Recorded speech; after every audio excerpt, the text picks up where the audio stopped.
Tonight, as the scramble for the North bloc votes gets hot, with both the ruling and the opposition political camps working hard to position themselves at vantage point, the coalition figures under the platform of the ADC are consolidating their influence and strategies through strategic political engagement ahead of the crucial elections in 2027. In what appears a familiar political tactics, the opposition coalition met in Abuja at the weekend with heavyweights to lament the place of the North in the scheme of things and present themselves as the usual messiahs before a disenchanted and hungry millions of voters. On Sunday Politics Tonight, we come one-on-one with the chairman of the Northern Political Consultative Group, NPCG, and former secretary to the government of the Federation under late President Muhammadu Buhari, Engineer Babachir Lawal. He joins us live to provide context to the new scramble for the northern votes by the opposition coalition in Nigeria. Your Excellency, welcome to our studio. Thank you very much. We're happy to have you. But before we delve into the conversation, here are some major developments in the polity. Political associates of President Bola Tinubu, led by the Minister of Works, David Umahi, have rebuffed moves by former Kano State Governor Rabiu Musa Kwankwaso to grab what is left of the 12 million votes left behind by President Muhammadu Buhari. Umahi, in leading the charge, played what he alleged as attempt by former Kano Governor Kwankwaso to deceive Northerners by claiming that President Tinubu's development projects favor only the South was not only false but mischievous. Umahi said this in response to claims by Kwankwaso that the North was being discriminated against in terms of projects. In a statement he signed in Abuja on Saturday, the minister berated Kwankwaso for spreading what he called misinformation and falsehood. Umahi also advised Kwankwaso to perish the thoughts of inheriting the 12 million votes of the late President Buhari. And elsewhere, Malam Bolaji Abdullahi, National Publicity Secretary of the African Democratic Congress, ADC, says no governor is willing to join the coalition because of the alleged intimidation by the federal government. Abdullahi said this at the third plenary session of the Northern Political Consultative Group, NPCG, in Abuja on Saturday. At the program, which had as its theme peace and social cohesion, a panacea to challenges of the North, Abdullahi said the ADC remains open to everyone. And I want to quote him here. He said, no serving governor will be willing to cross over because of the intimidation that they are facing. We know what they are doing to them. Some of them who cannot jump to their party are saying we are endorsing their presidential candidate. No problem. But what you are seeing is a conspiracy against the Nigerian people. The ADC welcomes everybody, but we are convinced that we are a movement that has the backing of the majority of Nigerians who are not happy with the direction this country is going. And on the 2027 presidential candidate, he said the ADC has not entered into any discussion about who will emerge. And viewers, you will also have the opportunity to call and share your thoughts on the talking points, to ask Engineer Babachir Lawal here questions about the new movement. But once again, Engineer, welcome to our studio. Thank you very much. We have two issues there as our tidbit. The Minister of Works tackling Kwankwaso. And he said, look, this man is out there to grab what remains of the 12 million votes of former President Buhari. Do you believe that those 12 million votes are intact somewhere and people are scrambling for it? I don't want to join issues with the David Umahi because we have been very, very good friends. We have been very close friends, and we still are. And as I did say, when he was appointed, he's one of those I consider a round peg in a round hole. But I do sometimes almost feel like crying when a crooked government like this can spoil honorable people like David Umahi, where they need to defend their position, to defend their job. They are sometimes led to lie or to say things that in good conscience, your own conscience will not allow you to do. So I don't want to join issues with him. It is not for him from Ebonyi to know what the politics of the North is and the politics of the Buhari people. It's not for him to know. It's like you have a kind of sympathy over his precarious condition now, because he's a gentleman. He's a good man, excellent man, very religious. But now he has found himself. But now when you're joining with crooks, sometimes you get crooked in some ways unknown to you. But don't you think if really someone is really pious in a way and that things are not going well, they should just find their way? I wish that was so, but Nigeria is a very difficult place to live in and to operate in. Sometimes people that are close to you that benefit from their positions will put undue pressure on you. Not to leave. Even when you want to leave. Even when you want to leave, even when your conscience tells you should leave. And I saw, in fact, many platforms between yesterday and today carrying out fact check. Yes. The one that attracted my attention was someone who now, from the statement from Umahi, he said, is it from Makarfi to Kaduna? It's not far, but then he was saying the 156 kilometer road under construction. And the person was asking that he passed through that area just a couple of days, nothing was happening. Everybody who knows the North, that's why I say he should stick himself to Ebonyi State that he knows very well.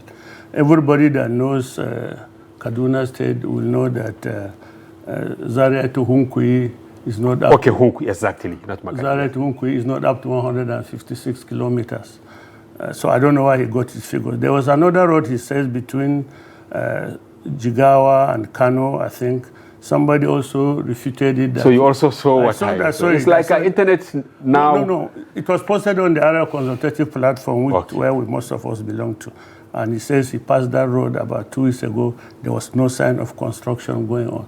So these are some of the things that I said I feel my friend should not date himself.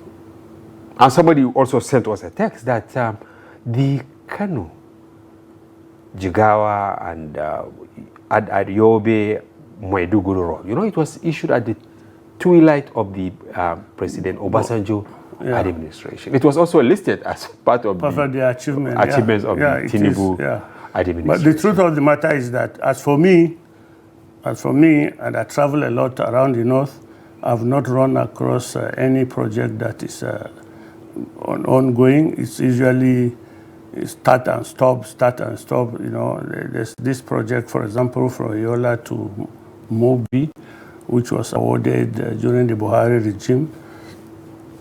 Sometimes for 6 months, 8 months, no work goes on. And then when they get some little mobilization from the ministry, they do a little and stop. And then they go. But you frequent Kaduna from Abuja, you in person. I had wished to go to Kaduna today, but I was scared of the road. Because the last time I watched that road... About insecurity or the state of the road? About the state of the road. But you know that the minister, the same friend of yours, that project was revoked from Julius Berger and then given to InfoWest. Now, what will you say about the state of the road? This was around February, March. I don't get involved with the... I knew that InfoWest issue too was a very scandalous one in which he had to make some defense, because I understand that there was a time newspapers were reporting that that company was just a new company, or it did not exist before the contract, and my friend, the Honorable Minister, had to come out and justify the company. But are you satisfied with the level of work now after the contract was issued? I don't know if there's any work here. I don't know I've not followed that road for 1 month. But the last time I followed, there was no work going on. There was no work at all. Some portions of the road towards Kaduna was good, almost completed, but there was no sign that construction work was going on up to last month. Then what will you say of the outburst by Konkoso on this matter? Was it a surprise to you? It's not a surprise. Why? Because every Nigerian that has anything to do with the North will know that no infrastructure work is going on at any level at all. No projects are going on. At least they are not visible to the eye. Maybe in their imagination, maybe in the spirit, but we don't see it. We don't see any construction work. We don't see any infrastructure was going on. No federal government project whatsoever. And the claim in certain quarters is that Kwankwaso did this in order to force himself onto Tinubu, because as you can see, he is not with you, which we are going to discuss, and then he is actually not with the APC. He's in between, maybe gauging the mood. Must Kwankwaso belong to any of these two blocks? Don't you think he's an asset? It's an asset. I mean, he could be an asset the way he is. Kwankwaso doesn't have to belong to ADC or belong to APC or PDP. To exert his influence. To exert his influence. He's a very influential northerner. Kwankwaso, remember, is an engineer too. And so he, like me, like David Umahi, who is an engineer too, the way we see things, physical things, we see them differently. So Kwankwaso knows what he's talking about. And it doesn't need to be Kwankwaso to say what he said. Every sensible, honest Nigerian will know that the North is being marginalized. It's in fact being I believe the sense we get from as Northerners is that if this government can destroy what they inherited, they'll willingly do it. That's the sense we have from this government. Okay, Bolaji Abdullahi, who is the official spokesperson of ADC, the party you adopted. He's my friend also. Yeah, okay, governors, we remember with all sense of responsibility that ahead of 2015, when APC was formed, which all of you belonged at that time, many governors, I mean about 5 or thereabout, they joined the APC, but now they are not joining the... Yeah, you are putting it historically properly. APC had been formed before the governors joined. Yes. That is what I'm saying. Yeah, okay. When did we form? We are in the process. We are still constituting the new NEC and new NWC. And I can tell you, I did say one time that we have learned quite a new model of politicking from the APC. From what you people did ahead 2015. You can do the Wike model, remain in one party while remain in a party, while destroying it and working for another party. Everybody has learned from the Wike model of politics. And it is working. And it is working. We know the last time, this morning, after church, one of the senators, my friends, was in my house. And he was just trying to explain to me why he cannot immediately declare his interest in ADC, because we are dealing with a very hostile government that has no rules of engagement, that has no conscience. They will simply declare their seats vacant. They will do it. These are criminals. They will do it. So everybody is maintaining his position until he can no longer maintain that position, then cross. And you foresee that happening? En masse. I mean, I look at it, my friend, look at it this way. Which elected official, a northerner elected official, will go into campaign on the platform of APC this coming election? Nobody. Unless, ab initio, you have no plan to win election. I can't see anywhere. You think even the governors who are looking for second term, they will cross over. Second term governors who want to have successors on that APC, unless they will not. Why do you think they will not? Unless they join ADC, they will not win. Unless they join ADC, and unless we are not going to vote, they will not win. Simply because they belong to APC? Simply because they belong to the destructive party that woefully has failed to perform. But you are saying something when I ask why the governors are not forthcoming. Are you foreseeing some of the governors joining you? Not some. Most of the northern governors will have to join us if they intend to contest election. It's whether we'll accept them or not is the issue. Are you in touch with them, or you are just assuming that the governors are not living in heaven? They are living with us in Nigeria on the ground. You are discussing with them? We discuss with them. We are colleagues. They are quietly talking to you? We talk to them. We talk. But are there some of them that will do the Wike model, maybe remain there and... No, they can't do that. Eventually, they will have to cross over to a political party that will forward their names to INEC. I can assure you, I don't see, based on my discussions with some of the governors, I know quite a lot of them, maybe one or two, I just see them. But majority of them were in the government together, especially the second-term governors that are going.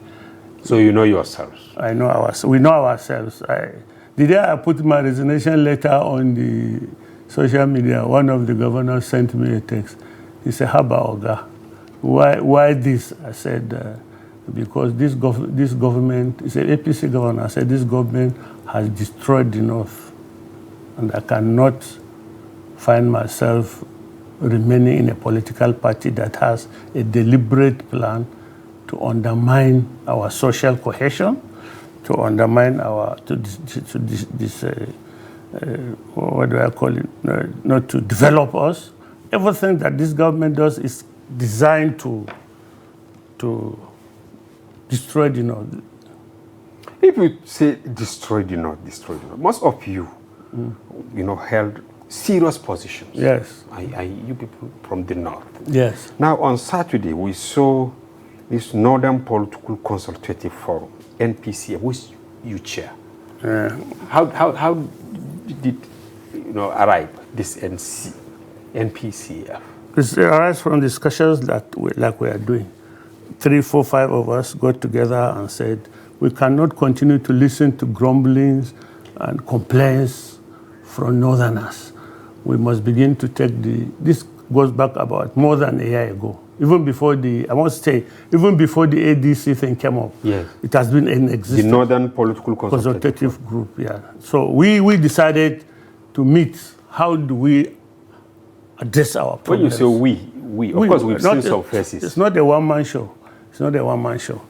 There are quite a lot of very many senior people that were involved. Well, on Saturday I saw David Mark there. Yeah, well, David Mark was not one of the initiators. I'm going to explain what has happened. The Northern Political Consultative Group started long because we wanted a platform where we can discuss Northern issues. And then after preliminary discussions, we arrived at the conclusion that problems can only be solved when you get the political power in your hand. The instruments that allocate resources. For as long as you don't have the political power to decide which contracts, which roads are given, you're just talking nonsense. So long as you don't have the political power that can order the military to go and fight insurgency, you are just a clown. So we realized that the solution could be to get those who are in charge of the resources and who decide how they are allocated, to get such people to understand our problems and have empathy with our problems, and then work to solve the problems. We are Nigerians after all. We are more than half of Nigeria, both in population and in landmass. So we are entitled to some goodwill from the government. So we decided this. So 10, we started 3, then we said 10, then we said let's get 1 per state. We got to 20, including Abuja, and then on and on and on until yesterday's meeting. It's by invitation. You don't just walk in. It's not all commerce. No, it's not all commerce. It was strategic in a way. It's in a way we said, okay, every state, this next meeting, bring 50 delegates. And they send in the names of those delegates, and then we vet. When they come, we accredit, we give you a tag. That's why I saw them wearing tags. So it's not as if all Northerners, please come, we are going to have a meeting. We want people that can add value to what we are talking about, people that understand that the solution of our problems must first of all come from Northerners taking charge. But don't you think you shoot yourself in the leg from the formative stage? You call yourself Northern Political Consultative Group. Now, I read what you said there, that the whole of the North is behind this and you have adopted APC. Yes. Now, do you think just this group adopting APC, you will be able to win election without a group. I'm trying to get you to understand how the system metamorphoses into what it is right now. Okay. You are the one that put North there. It's National Political Consultative Group. So it's not North. The North in bracket. Yeah. So it's a national body. Yes. National Political Consultative Group. NPCG. Yeah. Then North in bracket. North in bracket. You see. But that's Anguli Kanzaboba in a way. No. Are you not being clever by half? We are not, because the solution has to be national in a way. I mean, if the Southeast people do not understand the peculiar problems we are facing, sympathize with this, and support us in doing it, on our own we can do something, but we cannot do much. So it's a necessity to get... Meaning you have to do a lot of sensitization, because if you Google now, what you will see across many platforms is Northern Political Consultative. No, yeah, well, but... People got it wrong. They got it, the North is in the bracket, because we have spoken with other people from other regions, and we have tried to encourage them to set similar organizations. Okay, the same National Political Consultative Group, we can now say maybe Southeast, then South-South, then Southwest, and all that. Yeah, well, that was the concept. But then we are in charge of our own. We cannot tell them how they should go about it. The mobilization in your region for the betterment of your own society must first of all come from you, the indigenous. So we in the North, we are more affected by the crisis of governance that we have. And so we are more committed. And so we continued and on and on. Now, let me tell you the evolution. As we're moving along, we're talking about how do we unite the North? How do we get the North, as we used to do, vote for one bloc? Because for as long as we say Northerners join 25 political parties, we scatter our votes we achieve nothing. So part of the decision was, let us agree to get together and decide that whoever eventually is going to emerge as a president, we give him our shopping basket.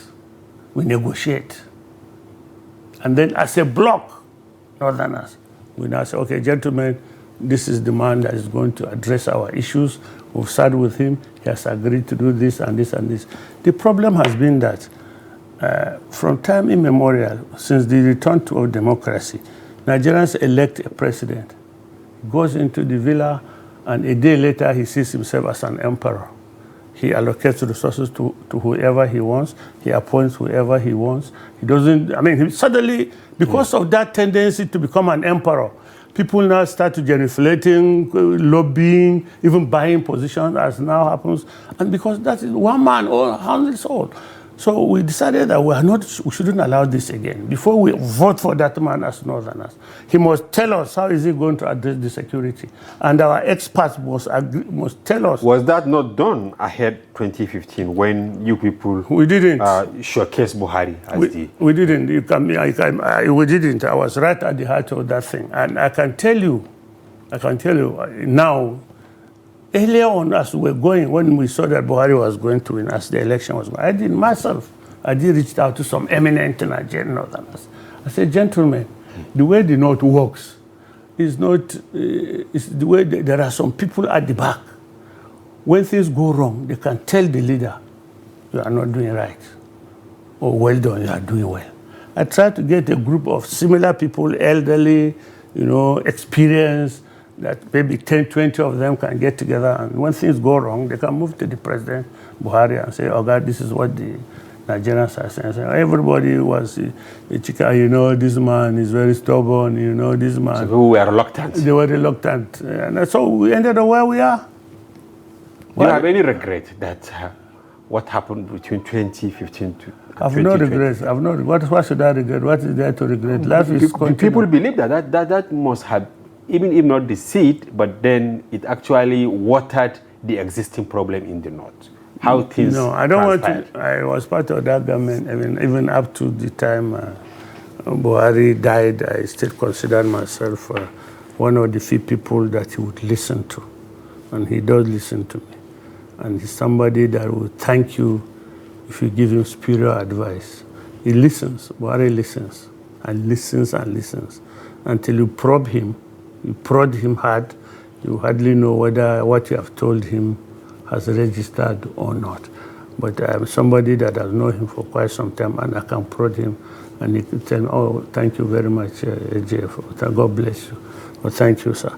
So once you are there, I need to tell people, once you become president, on the day of inauguration, they collect your phones. They collect your phones? They collect their phones. They bring all sorts of reasons. They will tell you, baby, the phone, somebody can bomb you through phone, somebody. So they get all sorts of reasons to cage you in. And these people that have caged you, they are the people that must give access to the people that are well-meaning. If they don't give you access, what do you do? A president can tell you, maybe I'll give you an example, a live example, personal example. When I was removed as SGF, I returned the card. I had the card, visitor's card, that allowed me access to anywhere in the villa. But me, I didn't, I'm normal SGF, so what will I do with their card? So you returned it? So I returned it. Now, anytime I went to see the president, I would have to go through the normal protocol. At the gate, they take you a picture, they give you a sheet of paper, you clip to Unlike when you were part and parcel. Unlike they just open the gate, sir, I'll pass through. So he hated to see that on me. He hated it. He would get angry. What is this you are hanging? I said, sir, that's the only way I can come here. But he will call everybody. Give him his card. What is it? Give Bidi Lawal back his card. Eventually, they issued me another card that had limited access. I had no intention going anywhere. Anyway, I go to his house in the evenings and we chat and I leave. Then, meaning you kept your relationship with him even after you left the government? Even after, until he died. I didn't know him when he was president. So your travels wasn't personal? I mean, the troubles you passed wasn't personal? I didn't know Buhari when he was president. I knew him when he was a soldier. When he was a soldier, when he wasn't the head of state, when he was maybe lieutenant colonel or colonel. That's when I knew him. So I knew him. I knew everybody in the house. So our relationship is not like somebody who knew him as a president. But people are now worried, back to our conversation, that this new group is also self-serving. Of course. You agree it's self-serving? You should self-serve. Who will serve you if you don't serve yourself? Who will serve you? That is the issue. But the allegation is, for instance, now David Mark was there. He served as Senate President for how many, in fact, apart from military governor during his days, you know, he was in the Senate multiple times. Here you are. Almost all the people that were there, they were part and parcel of maybe Obasanjo administration or Adwa or Jonathan or Buhari. And now here you are condemning what you were part and parcel of. No, you've not reached the conclusion of your analogy. And therefore, we are experienced people. Therefore, we are people that know how. But you admit what I said, that you were part and parcel of all those administrations. How can a Senate president for 8 years say he was not part of the system? He cannot be part of it. But what can you offer now outside power? For 2.5 years say he's not part of it. Then what will you offer the Northerners who are actually crying and asking for new faces that they don't... New faces to do what? To do governance that they are new, that they are inexperienced? The art of governance is complex. The art of governance is complex. David Mark was Senate President for 8 years. There was no rancor. There was no disputes. Peaceful. Are you going to throw away all that experience just because you want to bring a brand new senator from Otupo, that 28-year-old senator, who will go and start the learning process all over again? The experience is important. When they tell you experience, is because you have seen it happen. When it was wrong, you know how to correct it. And now you've seen how a good thing is wrong, and you implement it. There was a soundbite in what he said yesterday. What did he say? The troubles in the North, self-inflicted. Yes. Do you agree with him? That's why we are trying to correct it. That's why we are But you all did the damage with all sense of responsibility. How? I was a Boko Haram? Not, well, some people call all of you that, okay, because for your inability to actually contend them, you are part of them. Remotely. Or, I was central bank governor, what I say? What I say? Yes, and they are asking, what is it that you people left behind that you want to come and take now? And maybe you have to explain to them so that they will really understand. Look, my friend. Yes. Look, my friend. Even if governments are supposed to improve the lot of the people, the key word here is improve. That is, they have inherited something to which they better it, isn't it? Now, a government that comes, let's say he inherits a bad system and decides to draw it the other direction, make it worse, that government must be stopped.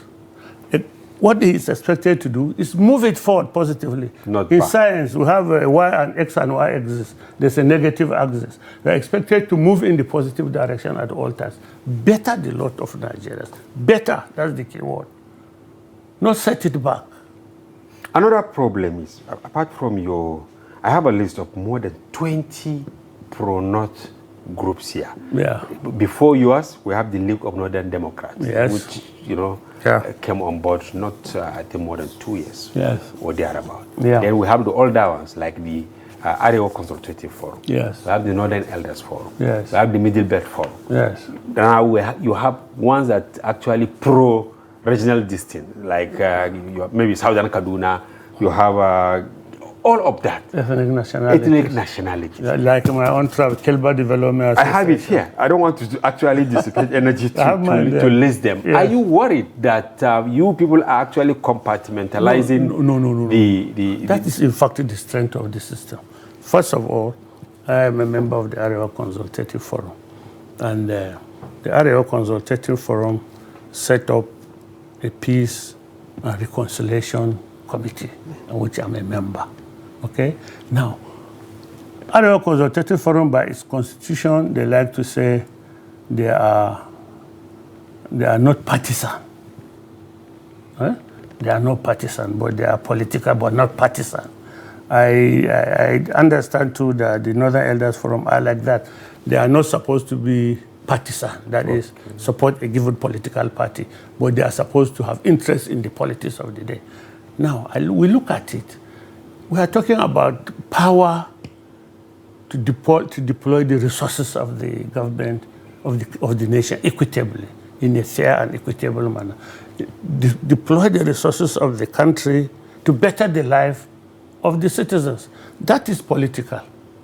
There's no other way you can do it if you don't get the power. There's no other way you can get the power if you don't align with a given political party. There's no way you can get the power if you don't align with the particular presidential candidate in the end, isn't it? So we are all complementing each other. 99% of us there attend Arewa Consultative Forum meeting. Those who attended this new group meeting? Yeah, many of us I know, we do meet there. We do meet there at the topic is quite a little bit. They try to make statements. There's no way ACF can come out and say, let us join ADC. They will not do that. It's not in their mandate. They say it's not in their mandate.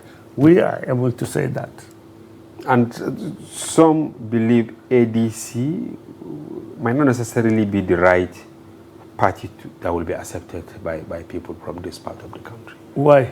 It is not known. Of course, it's been there for a very long time. I know about it.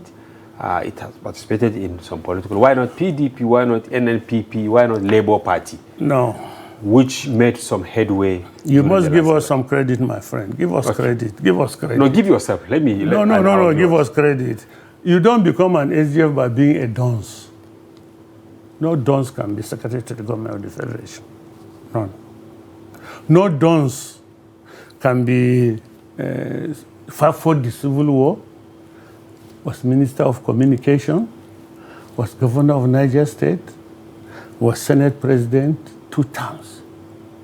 You need some level of skills. You have to have good gray matter, people skills and intelligence. Somebody like Bolaji, the one you mentioned here.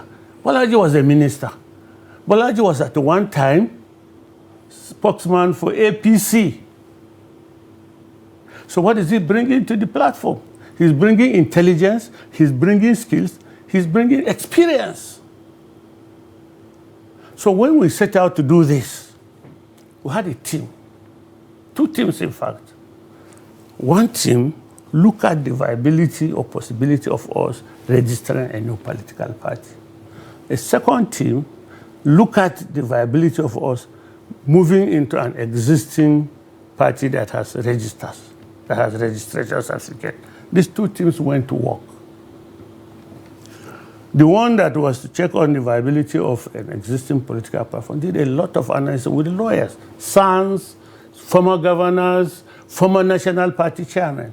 I think that committee was chaired by John Oyegu, a federal permanent secretary at the time we were in primary school. Yeah, here he is. Federal PAMSEC, a former chairman of APC. And here he is chairing that committee. We have somebody like Leil Imoke, a brilliant lawyer, a former governor of Cross River State, a former minister of power is in that committee. We have people like Nwajuba, a former minister, a former member of the House of Representatives, I think 2 terms, and a lawyer of distinction. These are the people.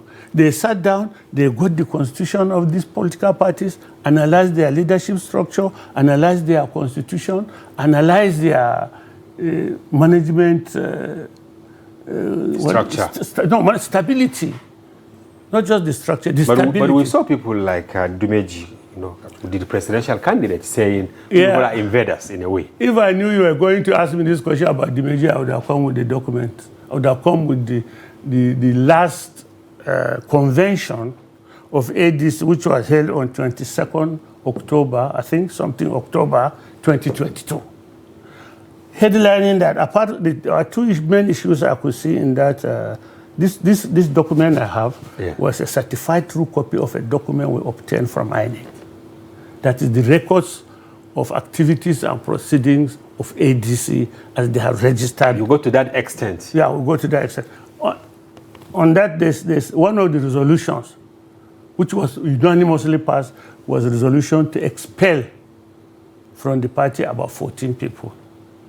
Headlining that list was Dumeji. Is it that they did anti-party? I don't know what they did, but you saw it. The motion was moved for the expulsion of so people. The motion was adopted, and it was reflected in the conclusions of the convention, which they sent to INEC.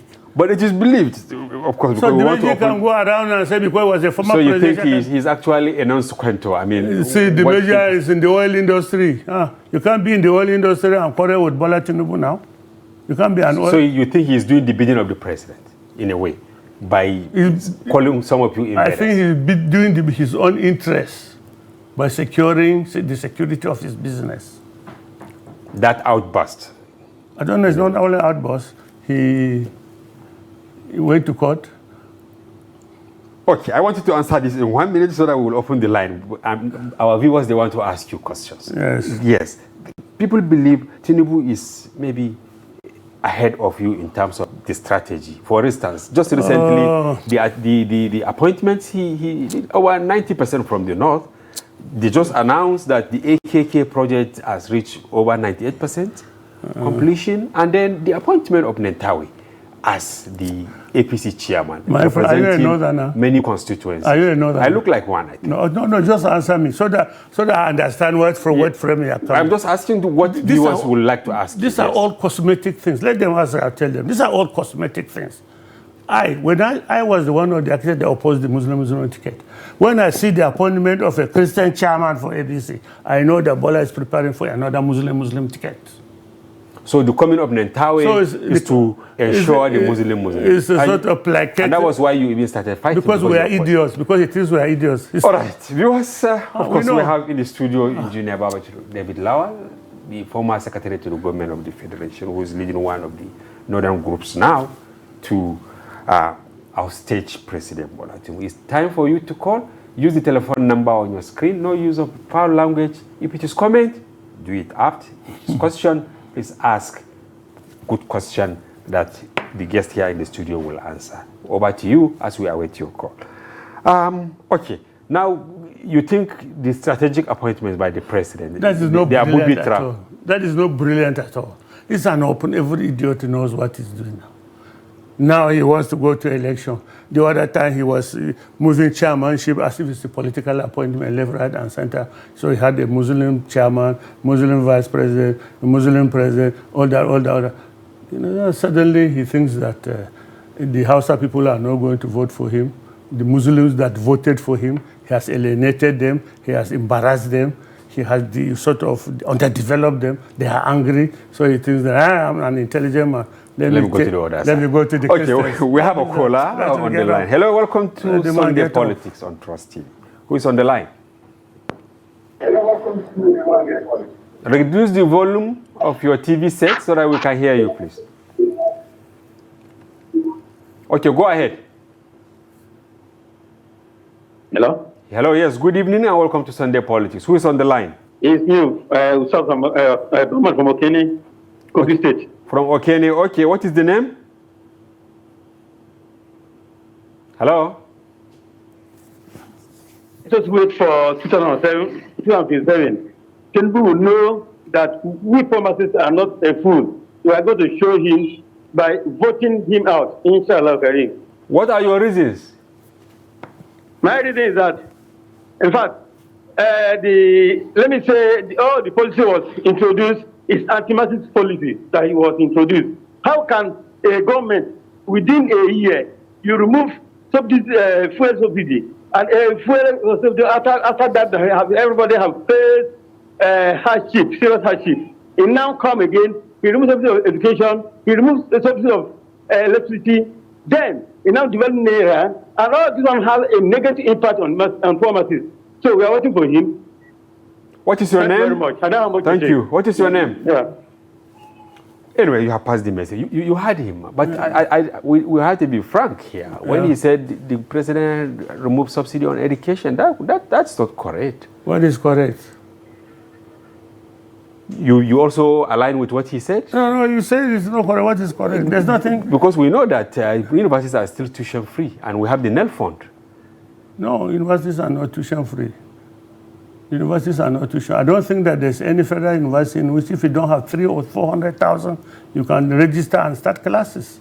They've introduced, even if the tuition fee is small, but it's still there. But they don't come and booby trap you with all sorts of charges. Why then do they introduce the loan scheme, student loan scheme? It's because they don't want to make education free and available to everybody. So it's a booby trap. So they commercialize it and then come and say, borrow money. All right, we have another caller, engineer. Hello, welcome to the program. Thank you very much. Yes. And thank you very much. Who is on the line? You are speaking with Mr. Ishaku from Dhaka, Okay. Benue State. Okay, welcome. The anchor man, thank you very much for this topic. And Babachir, thank you for what you are doing. Babachir, we are with you. We are with you. Why are you with him? It's not campaign. It's not political campaign. Ishaku. Yes. Actually, the platform is not for political campaign. Why are you with Mr. Babachir on what he said? I am with Babachir because Babachir knows that we are hungry. And we are angry at the same time. But I asked him, I said they were part and parcel of the government. I said they were part and parcel of the previous government. I asked him here. He was part and parcel of the government. Did he finish with the government? Did he finish with the government? The same government that he wanted to do the right thing, they implicated him with a lie. We know it. So the government of humiliation is the government of 419. We can't continue by intimidation. Everybody in Nigeria is hungry. Okay, now do you think the new groups that have sprung up, especially from the north, they will succeed? Even if it is devil from the new group in Nigeria today, listen to me, the anchor man. Yes. We cannot import politicians in Nigeria. The one we have, we are okay with them. Peter, Obi, Amechi, Atiku, Erufai, any one of them that pick the ticket of ADC is the next president of Nigeria. All right, thank you, Isiaku. You also said representatives from all 19 northern states reached a consensus that President Tinubu's administration was not committed to addressing the region's concern. And you are ready to take any candidate that succeeded among the ranks of the ambitious people in your group. Okay, we have a call before you answer this. Hello, who is on the line? Hello, it's Alhaji Abdulkadir Ibrahim Chikasoron Bauchi is on the line. Okay, Alhaji Ibrahim, welcome to the program. Go ahead. What is your take on the conversation?